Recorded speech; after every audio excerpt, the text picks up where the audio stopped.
Iran का। अब इसको, ये जो लड़ाई चालू हुआ इसराइल पैलेस्टाइन का 6 महीना पहले, उसके अंदर एक तो नया मोड़ आ गया। It's a big one and something flaring up. देखिए, बहुत ध्यान से देखिएगा, now we come to the main thing. ध्यान से देखिएगा, एकदम ध्यान से देखिए। 6 मंथ्स, अक्टूबर 7 को पैलेस्टाइन के हमास ग्रुप ने अटैक किया था इसराइल के ऊपर। 6 मंथ्स, अक्टूबर 7, अप्रैल 7 को 6 महीने हो गए। That area is still frozen in time and fear. Everyone seems to be losing. 6 महीना से continuous war, 33,000 people have died, और सबके सब डिस्प्लेस्ड हो गए हैं। It's a disastrous economy and there seems to be no winner. Everyone is the loser in this 6 months war. ये चलते जा रहा है इसराइल पैलेस्टाइन के बीच में। और वहां पे अब ये वाला को ज्यादा ध्यान दीजिएगा। और यहाँ पे क्या हो रहा है इसराइल में, मैंने पिछली बार भी बताया था, इसराइल में वर्कर्स लोग का कमी हो गया है। इसराइल में मैक्स बहुत सारे वर्कर्स आते थे पैलेस्टाइन से काम करने के लिए।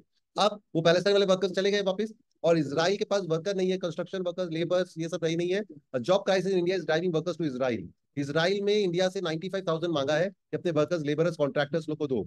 तो first batch of Indian workers left for Israel. India urges Tel Aviv to ensure their safety. Israel announces arrival of 6,000 construction workers from India during April में। अभी तो अप्रैल ही चल रहा है 2024। ये फर्स्ट बैच वहां पे शायद एक दिन पहले या आज ही रवाना हुआ है, पहुंचने वाला है या पहुंच गया है। तो इसराइल और पैलेस्टाइन का लड़ाई चलते ही जा रहा है। उसके अंदर ईरान कंटिन्यूअसली सप्लाई कर रहा था हुतीज लोग को, जिन लोग और अटैक कर रहे थे। अब उसमें क्या डेवलपमेंट हुआ हम दिखाते हैं। पायरेट्स ऑफ द रेड सी का क्या क्या हो गया ये हम दिखाते हैं। ये ध्यान रखिएगा, मैप एकदम बढ़िया से ध्यान रखिएगा, पूरा क्लैरिटी यहीं पे आएगा। Now look at this map very carefully. एकदम लेटेस्ट है।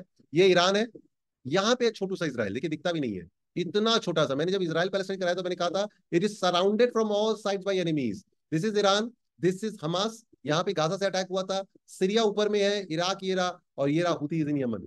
और ये ईरान ना इन सबको वेपन्स देता है, सबको। इसराइल एकदम छोटू सा बीच में फंसा हुआ है, और ईरान इन सबको वेपन्स देता है और घेर के रखा हुआ है। इसराइल अकेला पड़ जाता है, इसीलिए अमेरिका उसको सपोर्ट करता है। तो सीरिया में भी वेपन्स देता है ईरान, इराक के भी कुछ मिलिटेंट्स को देता है। हिजबुल्ला जो लेबनन में है, यहाँ पे ध्यान रखिए, हिजबुल्ला भी याद रखिएगा इसका। लेबनन एकदम छोटा सा कंट्री है, उसको भी ईरान देता है। हमास को तो देता ही देता है, यमन को देता है। ठीक है, Iran is a huge huge country, और वो वेपन्स इन लोग सबको मिल। देखिएगा, ईरान से 2 तारीख को क्या हुआ, 1 तारीख को, शायद 1 तारीख रात को हुआ। ईरान ने बोला कि इसराइल ने, कंफ्यूजन नहीं हो जाए, ईरान ने बोला कि इसराइल ने उसके एम्बेसी पे अटैक किया है सीरिया में। 3 कंट्री है, काफी कंफ्यूजन लगेगा, ध्यान से देखिएगा। ईरान इन लोग को सबको वेपन्स दे रहा है, तो ईरान इसराइल का भी दुश्मन है। तो इसराइल ने क्या किया, 1 अप्रैल को इसरा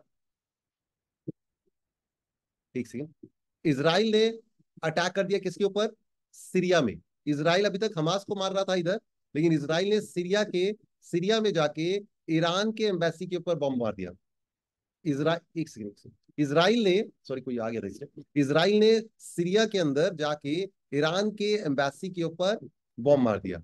अब ईरान बोला मेरे एम्बेसी के ऊपर अटैक हुआ है सीरिया में, ईरान वाउज रिवेंज। वो बोला छोड़ूंगा नहीं, बदला लेके रहूंगा। ईरान बोला अभी तक तो मैं इनडायरेक्टली सबको वेपन्स दे रहा था, लेकिन अब तुम आ गए हो मेरे साथ direct, I will have to take revenge. अब देखिए क्या हुआ, इसराइल किल्स, और क्या किया इसराइल ने, सोचिए क्या लड़ाई है, 6 महीना से लड़ाई चल रहा है। जो हमास का मेन आदमी है, मेन चीफ है, ये कतर में छुपे रहता है, छुपे नहीं रहता वहां पे, आराम से रहता है। इसराइल ने उसके 3 लड़के, और यहाँ पे बात था 3 ग्रैंड चाइल्ड की जगह अब बोलते हैं 4 ग्रैंड चाइल्ड, वो एक ही अटैक में ईद वाले दिन मार दिया। इसराइल ने 3 लड़के और 4 grand child of this Hamas का ग्रुप के ऊपर मार दिया। अब सब कोई गुस्सा, तो ऐसे ही इसराइल मारे जा रहा है। अब पहले इसराइल ने अटैक कर दिया उसके ऊपर, किसके ऊपर, embassy of Iran in Syria. फिर इसराइल ने इनको भी उड़ा दिया, इसके 3 बच्चे और 3 ग्रैंड चिल्ड्रन को भी उड़ा दिया। तो गुस्सा बहुत जोर है, बहुत जोर है। इसराइल बोल रहा है, ईरान बोल रहा है मैं रिवेंज लूंगा ही लूंगा। अब देखिए ईरान और इसराइल, मैं आपको बार बार दिखा रहा हूं, मैप ध्यान रखिएगा। ये रहा ईरान, ये रहा इसराइल, ये दोनों पहले सबसे खास अच्छे फ्रेंड थे। आज ईरान सबको माल सप्लाई कर रहा है, इसराइल लोग सबको मार रहा है। लेकिन सबसे पहला जो अरब कंट्री देखा जाए जो इससे दोस्ती किया था, Iran was the first one to recognize Israel as a new state और कंट्री। जबकि मैंने बताया था इसराइल को most of the Arab countries मानते ही नहीं है। तो it was the first country, Iran, जो उसको मानता था कि ठीक है इट इज अ कंट्री, इसके साथ नॉर्मल रहना पड़ेगा। बट इन 1979 नया वहां पे रूलर आया ईरान में, आयतुल्ला खमेनी करके, बहुत इंपॉर्टेंट आदमी है। उसने फिर बोल दिया कि देखो भाई, अमेरिका ग्रेट सैटन है और Israel is a little Satan, Satan means even. तो जो दो नॉर्मल थे अब वो एकदम दुश्मन बन गए 1979 के बाद। तो वो लड़ाई चले ही जा रहा है, चले ही जा रहा है। तो अभी तक तो प्रॉक्सी वॉर चल रहा था, अभी तक वॉर चल रहा था इसराइल का हमास के साथ, इसराइल का हूतीस के साथ। ईरान, सब कोई को डर था कि ईरान डायरेक्टली नहीं आ जाए इस फाइट के अंदर। और अब यही हुआ है। 1 तारीख को जो इसराइल ने सीरिया में ईरान के आप एम्बेसी को मारा, तो ईरान अब डायरेक्टली इन्वॉल्व हो गया है। अब क्या बोल रहा है देखो, ये ईरान डायरेक्टली इन्वॉल्व हो गया। अब ध्यान दीजिएगा ध्यान से, तो ये अब ध्यान दीजिएगा। अब कल रात को आया, Iran will attack Israel in 48 hours. Iran ने कहा इसराइल तुमने हमारे एम्बेसी को अटैक किया है, 48 आवर्स में अटैक करूंगा मैं तुम्हारे ऊपर, वापस रिटेलिएट करूंगा, रिवेंज लूंगा। बाइडन ने देखो 13 तारीख है आज, आज का हम लोग के हिसाब से आज सुबह का न्यूज है, Biden issues stern warning to Iran, don't, one word answer वो दिया है, सोच में मत लेना तुम इसराइल के ऊपर अटैक करोगे तो। US expects Iran to carry out direct attack on Israel.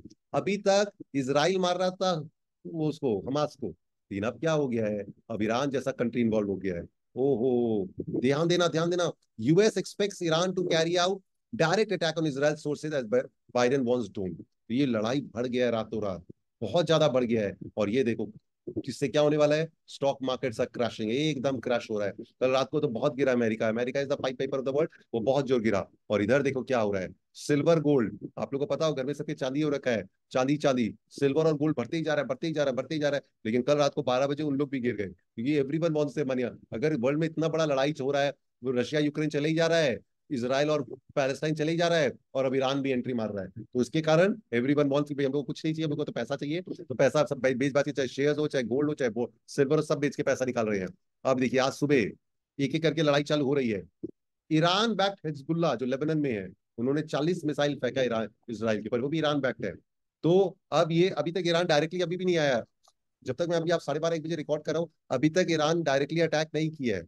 आज रात को भी, कल रात को भी हिजबुल्लाह ने अटैक किया। हिजबुल्लाह है, मैंने आपको बताया था, हिजबुल्लाह ध्यान रखिएगा यहाँ पे कहाँ पे है, ये रहा हिजबुल्लाह, ये देखिए, ये रहा हिजबुल्लाह।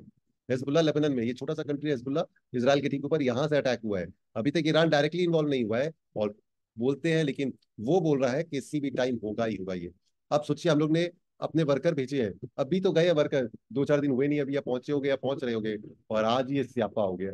अब इसराइल में अगर डायरेक्ट अटैक होगा ईरान की तरफ से, ईरान छोटा मोटा नहीं है, बहुत बड़ा है, तो उसका अटैक से बहुत डेंजर होगा। वापिस वर्कर लोग को बुलाना पड़ेगा, वापिस स्यापा करना पड़ेगा। अब क्या करे, पैसा, अब बोलते हैं ना devil in the deep sea है। अब उनको पता था डेंजर है, मेरे ख्याल विक्रम बेताल वाले सबको पता था डेंजर है, फिर भी वर्कर लोग गए हैं।